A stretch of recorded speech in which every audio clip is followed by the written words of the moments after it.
দাম বাড়িয়েও এলপি গ্যাসের বাজার নিয়ন্ত্রণে ব্যর্থ সরকার। এবার দর সমন্বয় সহ ৬ দাবিতে সারা দেশে এলপিজি সিলিন্ডার বিক্রি বন্ধ, ভোগান্তিতে গ্রাহকরা। আগের মতো পাতানো নির্বাচন হবে না, লেভেল প্লেইং ফিল্ড নিশ্চিত করবে ইসি, বললেন সিএসি। প্রার্থিতা ফিরে পেতে কমিশনে আজও অনেকে।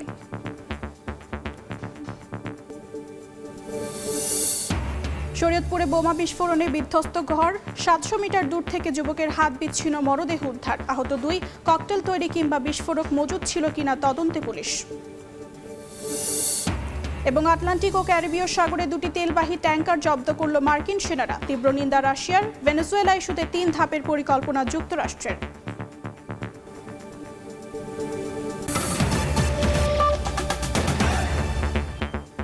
সময় সংবাদের সঙ্গে আছি আমি অর্চিতা শেহজেন। দাম বাড়িয়েও এলপি গ্যাসের বাজার নিয়ন্ত্রণে ব্যর্থ সরকার। এবার নতুন করে দাম সমন্বয় সহ ৬ দাবিতে সারা দেশে এলপিজি সিলিন্ডার বিক্রি বন্ধ রেখেছেন এলপি গ্যাস ব্যবসায়ী সমবায় সমিতি। এতে চরম ভোগান্তিতে পড়েছেন গ্রাহকরা। সকাল থেকেই দোকানে এলপিজি সিলিন্ডার বিক্রি বন্ধ রাখা হয়েছে, এসে ফিরে যাচ্ছেন গ্রাহকরা।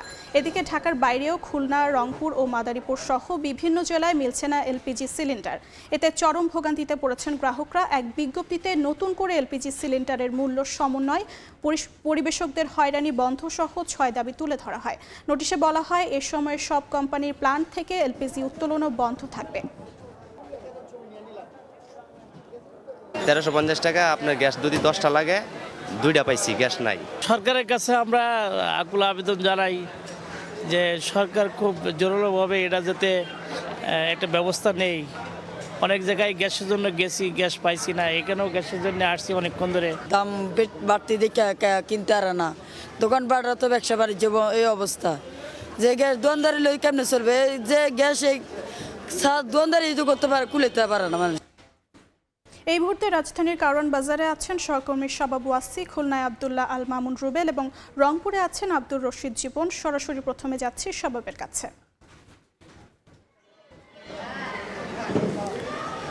সারা দেশে অনির্দিষ্টকালের জন্য এলপি সিলিন্ডার গ্যাস বিক্রি এবং সরবরাহ বন্ধের ঘোষণা দিয়েছে এলপি গ্যাস ব্যবসায়ী সমবায় সমিতি। এবং তাদের এই ডাকে কিন্তু আজকে যেই পরিবেশকরা আছেন, অর্থাৎ পাইকারি বিক্রেতারা আছেন, তারা কিন্তু তাদের দোকান আজকে বন্ধ রেখেছেন। আমরা রাজধানী ঘুরে বেশ কিছু জায়গায় আমরা দেখেছি যে বিক্রয় কেন্দ্রগুলো রয়েছে সেগুলো কিন্তু বন্ধ আছে, এবং যার কারণে কিন্তু চরম বিপাকে পড়েছেন সাধারণ মানুষ।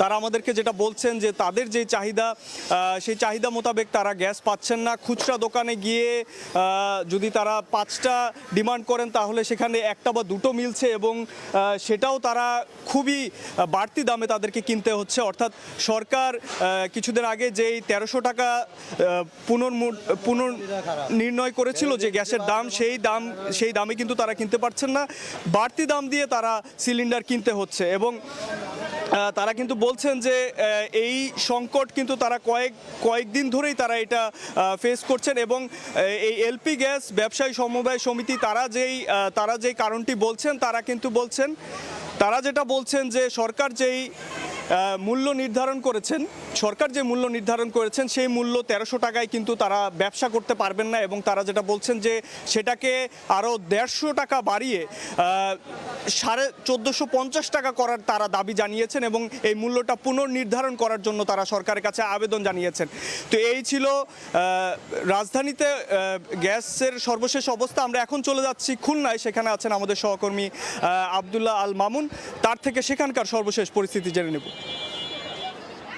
কেন্দ্রীয় সিদ্ধান্ত অনুযায়ী, ব্যবসায়ীদের কেন্দ্রীয় সিদ্ধান্ত অনুযায়ী সারা দেশের ন্যায় খুলনায় কিন্তু ডিস্ট্রিবিউটর পর্যায়ে গ্যাস সরবরাহ বন্ধ রাখা হয়েছে। আমি এই মুহূর্তে রয়েছি খুলনার গল্লামের 0 পয়েন্ট এলাকার একটি গ্যাস সরবরাহকারী প্রতিষ্ঠানের কারখানায়। সেখানে কিন্তু আমরা দেখছি এই জায়গাটিতে খালি সিলিন্ডার আসলে পড়ে আছে, এবং এখানে কিন্তু বলছেন যে ব্যবসায়ীরা আসলে জানাচ্ছেন যে ব্যবসায়ীদেরকে প্রশাসনের মাধ্যমে হয়রানি এবং দামের সমন্বয় সহ বিভিন্ন কারণে তারা আসলে দাবি জানিয়ে আসছেন এবং সেই দাবি পূরণ না হলে তারা আসলে সরবরাহ বন্ধ রাখবেন। এই সময়টাতে কিন্তু সাধারণত দেখা যায় যে এই জায়গাটিতে ট্রাকে করে এই ধরনের গ্যাস আসলে সিলিন্ডার লোড করা হয়, তবে আজ সকাল থেকে কিন্তু এখানে আমরা কোনো ট্রাক লোড হতে দেখিনি এবং এখানে কিন্তু খালি সিলিন্ডার পড়ে রয়েছে। পাশাপাশি এখানকার যারা ডিস্ট্রিবিউটার রয়েছেন তারা বলছেন গ্যাসের আসলে সংকটে রয়েছে, অর্থাৎ তারা চাহিদা অনুযায়ী গ্যাস সরবরাহ করতে পারছেন না, নানা জটিলতায় কিন্তু তারা আসলে গ্যাস সরবরাহ করতে পারছেন না। এই ডিস্ট্রিবিউটার পর্যায়ে বাদে কিন্তু আমরা দেখেছি খুচরা পর্যায়ে কিন্তু সকাল থেকে দেখেছি বিভিন্ন ছোট ছোট দোকান খোলা থাকলেও সেখানে কিন্তু অধিকাংশ দোকানে গ্যাস নেই এবং গ্যাস থাকলেও সেটি কিন্তু আসলে বাড়তি দামে বিক্রি হচ্ছে। কোথাও কোথাও আমরা 1500 টাকা বা তার থেকে বেশি দামেও গ্যাস সিলিন্ডারের গ্যাস বিক্রি হতে দেখেছি, এলপিজি গ্যাস বিক্রি হতে দেখেছি। এবং এখানে জায়গা জুড়ে শুধু এই জায়গাটি নয়, এর আশেপাশে বেশ কয়েকটি কিন্তু ডিস্ট্রিবিউশন পয়েন্ট রয়েছে, অর্থাৎ খুলনার 0 পয়েন্ট এলাকায় বেশ কয়েকটি 0 পয়েন্ট ডিস্ট্রিবিউশন পয়েন্ট রয়েছে। অনেক ডিস্ট্রিবিউশন পয়েন্ট কিন্তু আমরা বাইরে থেকে তালা মারা দেখেছি, অনেকটা ভিতরে খোলা থাকলেও একেবারেই সেখানে কিন্তু শুনশান নীরবতা রয়েছে এবং ব্যবসায়ীরা বলছেন যে তাদের যে দেওয়া রয়েছে সেগুলো আসলে না মানলে এবং দাম সমন্বয় না করলে তারা কিন্তু আসলে এই ধর্মঘট অব্যাহত রাখবেন। তো আমার কাছে এই ছিল খুলনা থেকে সবশেষ। আমরা একটু রাজশাহীতে যাব, সেখানে রয়েছেন আমাদের সহকর্মী আব্দুর রশিদ জীবন।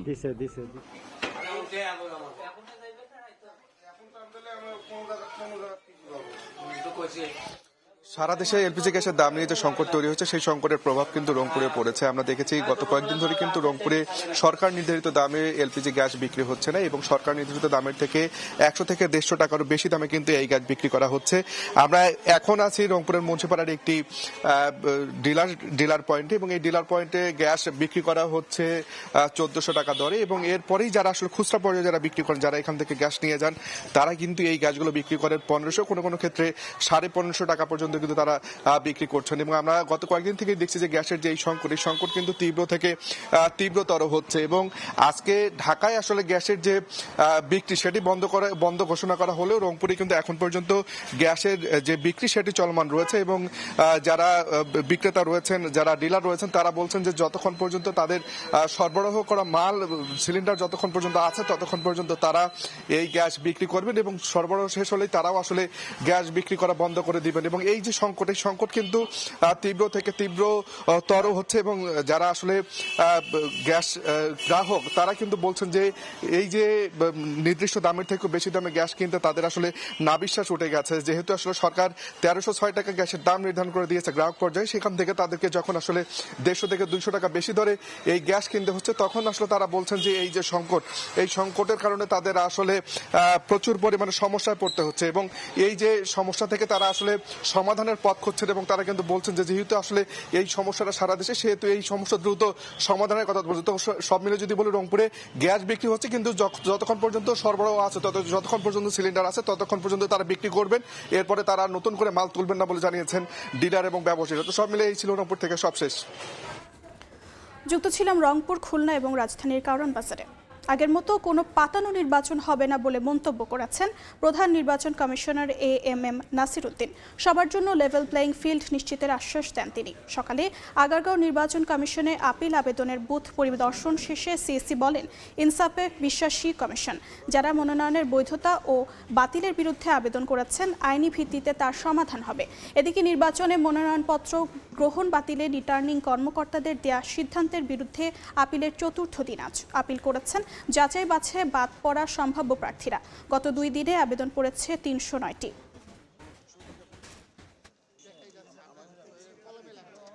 কোনো পাতানো নির্বাচন হবে না, রাষ্ট্রপতি আমারও দরকার হবে না। কোনো পাতানো নির্বাচন দেশে ইনশাল্লাহ হবে না। রিটার্নিং অফিসারের ক্ষমতা আছে, আইন ওনাদেরকে ক্ষমতা দিয়েছে সিদ্ধান্ত নেওয়ার জন্য। তো ওনাদের সিদ্ধান্ত ওনারা দিয়েছেন এবং যারা আপিলে যখন আমাদের কাছে আসবে আমরা আমাদের আইন অনুযায়ী যা করার আমরা কমিশন থেকে সিদ্ধান্ত দেব এবং একদম সম্পূর্ণ রকমভাবে ন্যায় বিচার আমরা করার সর্বোত্তম চেষ্টা আমরা করবো এবং ন্যায় বিচারই হবে। এই মুহূর্তে নির্বাচন কমিশনে আছেন সহকর্মী কাউসারা চৌধুরী কুমুর, সরাসরি যাচ্ছি তার কাছে। নির্বাচন কমিশনে আপিলের চতুর্থ দিন চলছে আজ।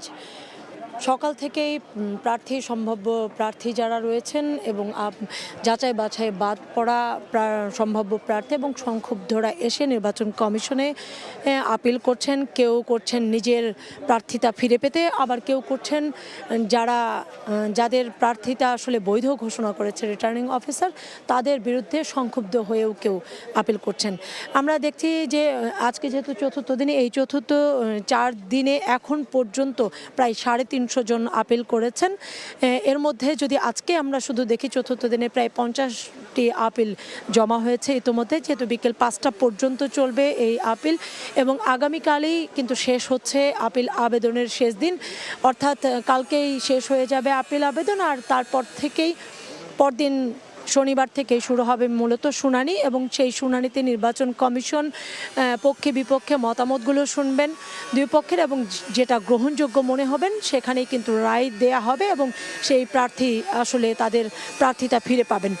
অর্থাৎ এখানে কমিশনের নিরপেক্ষতার একটি বিষয় রয়েছে। কমিশন যেন এখানে নিরপেক্ষ ভূমিকা পালন করে এবং সকল দল সকল প্রার্থীর জন্য যেন তাদের আচরণ সমান হয়, এটি কিন্তু প্রার্থীরা এসে বলে যাচ্ছেন। বিশেষ করে যারা আপিল করতে আসছেন যে প্রশাসনের নিরপেক্ষতা তারা দেখেনি, তারা মনে করছে যে রিটার্নিং অফিসার এবং মাঠ প্রশাসন কিছুটা হলেও তাদের সাথে অসৎ আচরণ করেছে, নিরপেক্ষতা বজায় রাখেনি। সেই জায়গা থেকে তারা বলছে যে নির্বাচন কমিশনের কাছে আসলে নিরপেক্ষতা আশা করছে এবং নির্বাচন কমিশন যাতে করে সকল দলের সমান সুযোগ নিশ্চিত করে, এটি প্রত্যাশা তাদের।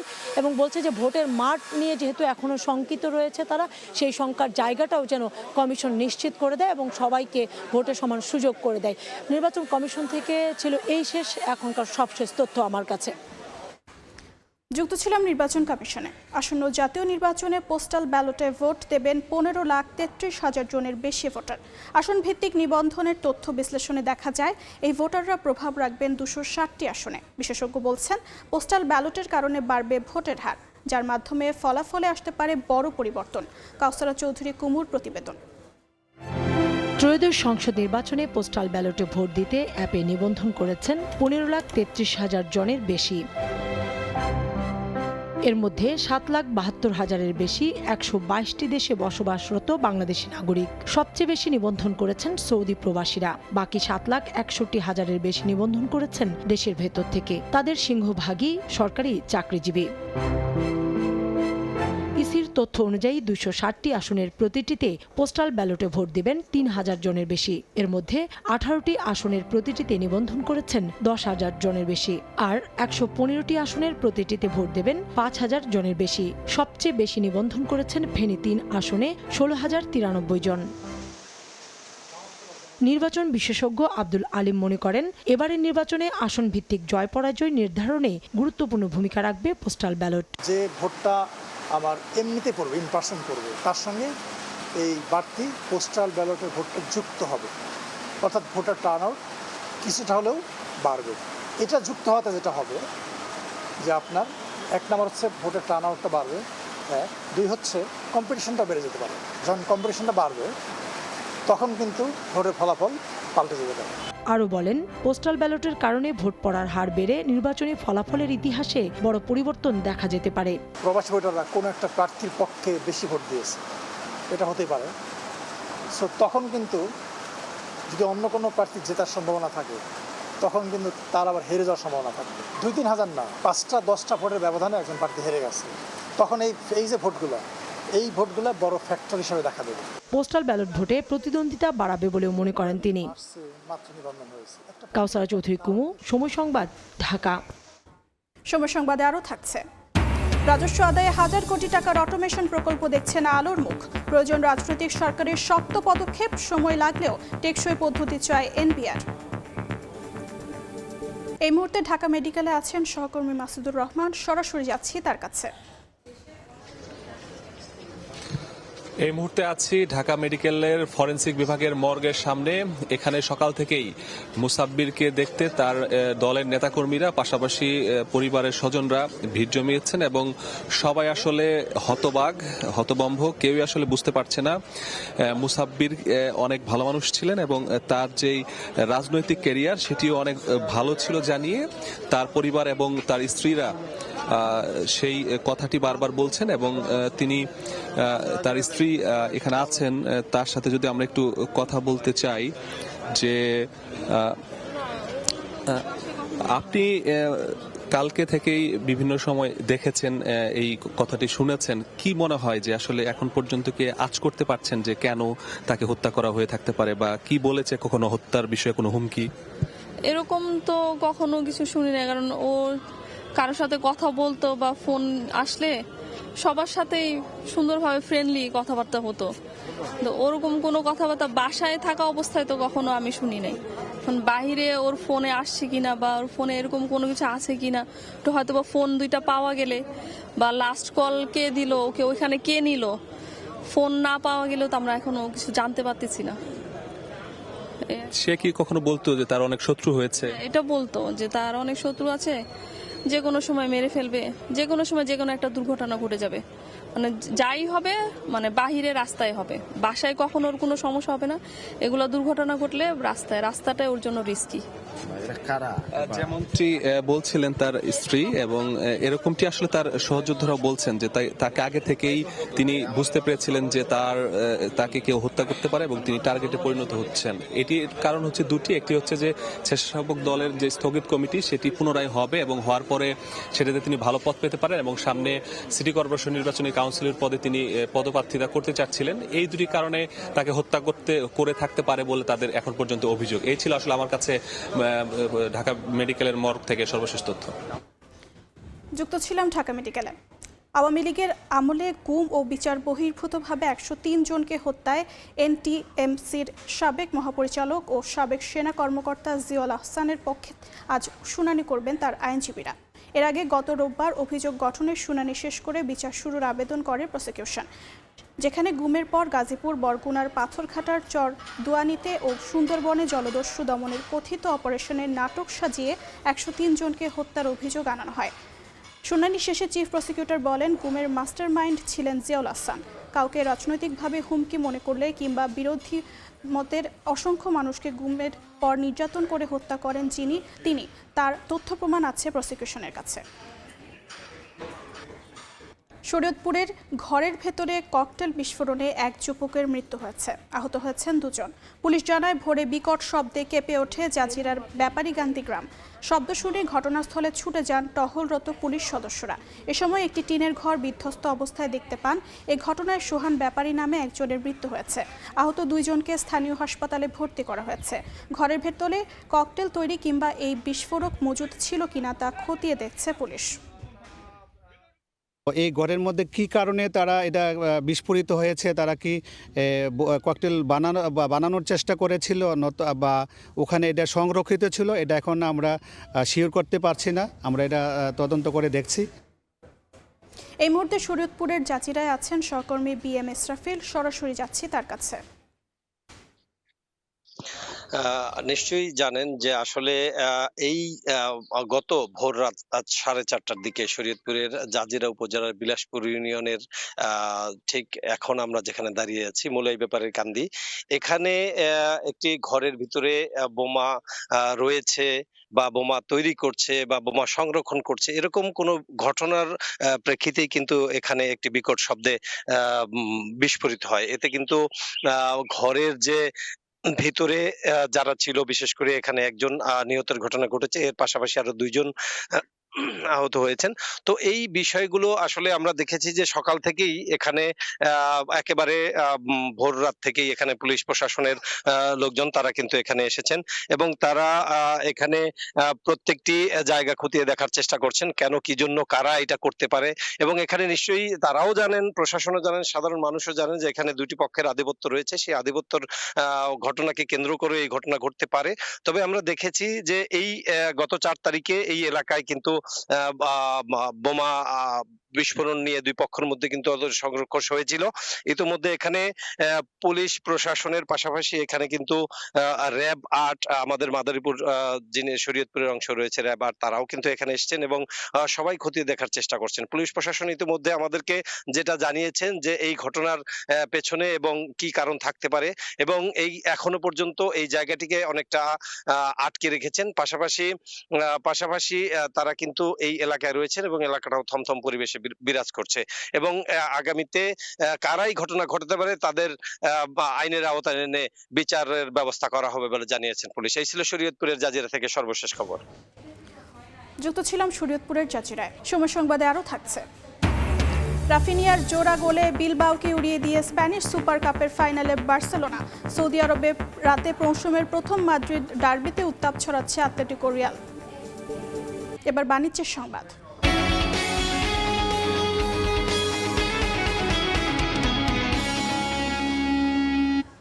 রাজস্ব আদায়, ব্যবস্থাপনা, অটোমেশনে বারবার ব্যর্থ হচ্ছে এনবিআর। হাজার কোটি টাকার প্রকল্প নিলেও বাস্তবে আলোর মুখ দেখছে না। অন্তর্বর্তী সরকারের মেয়াদেই বাস্তবায়ন সহজ ছিল বলে মনে করেন অর্থনীতিবিদরা। কাজল আব্দুল্লাহর রিপোর্ট।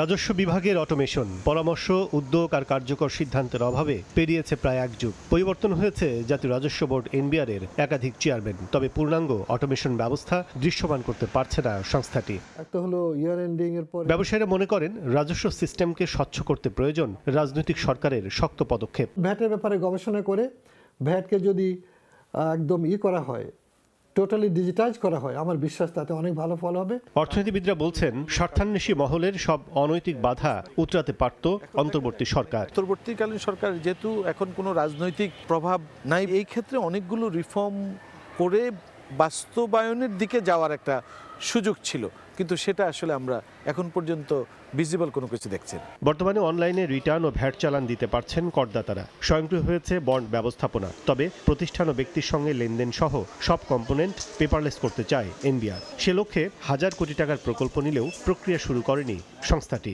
নতুন একটা প্রজেক্ট আমরা হাতে নিয়েছি, যেটা অ্যাপ্রুভ করেছে আমাদের প্ল্যানিং কমিশন থেকে, কিন্তু এখন পর্যন্ত প্রসেসটা শুরু হয়নি। লম্বা সময় লাগবে হয়তো, কিন্তু আমরা কম্প্রিহেন্সিভ একটা অটোমেশন চাই। দেশের জিডিপির অনুপাতে রাজস্ব আয় বাড়াতে নানা পরামর্শের পাশাপাশি অনিয়ম বন্ধে অটোমেশনে ঋণ দিচ্ছে বিশ্বব্যাংক। তবে এনবিআর সূত্র বলছে নির্বাচন কেন্দ্রিক রাজনৈতিক ও আমলাতান্ত্রিক অদৃশ্য শক্তির কাছে ধরাশায়ী হয়ে রাঘব বোয়ালদের আর্থিক ফায়দা লোটার সুযোগ দিতেই গতি পাচ্ছে না প্রকল্পটি। কাজল আব্দুল্লাহ, সময় সংবাদ, ঢাকা। হিমেল হাওয়ায় অনুভূত হচ্ছে তীব্র শীত, জনজীবনে নেমে এসেছে স্থবিরতা। আজ সর্বনিম্ন তাপমাত্রা রেকর্ড করা হয়েছে শ্রীমঙ্গলে 7 ডিগ্রি সেলসিয়াস।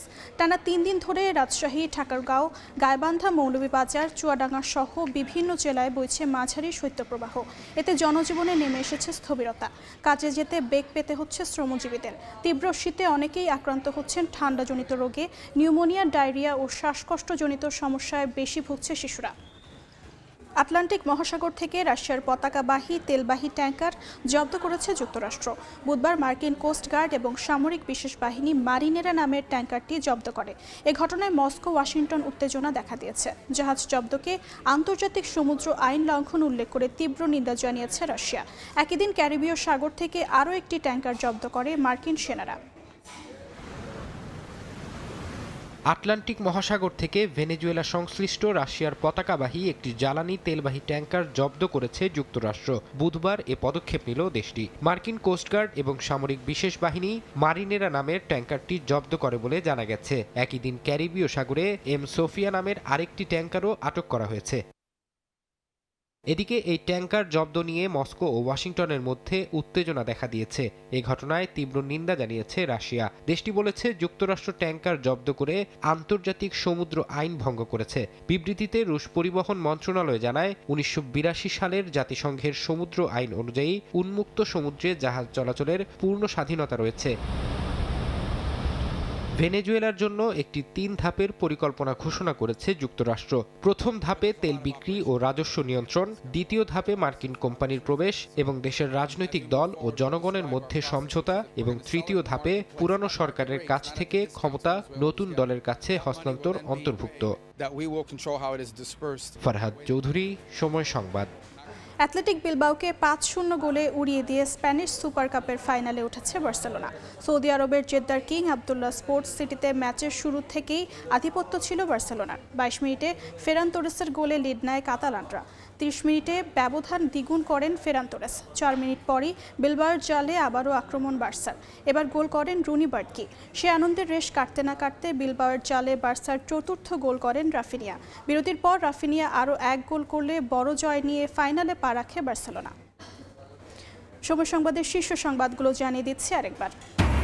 দাম বাড়িয়েও এলপি গ্যাসের বাজার নিয়ন্ত্রণে ব্যর্থ সরকার। এবার দর সমন্বয় সহ 6 দাবিতে সারা দেশে এলপিজি সিলিন্ডার বিক্রি বন্ধ, ভোগান্তিতে গ্রাহকরা। আগের মতো পাতানো নির্বাচন হবে না, লেভেল প্লেইং ফিল্ড নিশ্চিত করবে এসসি, বললেন সিইসি। প্রার্থিতা ফিরে পেতে কমিশনে আজও অনেকে।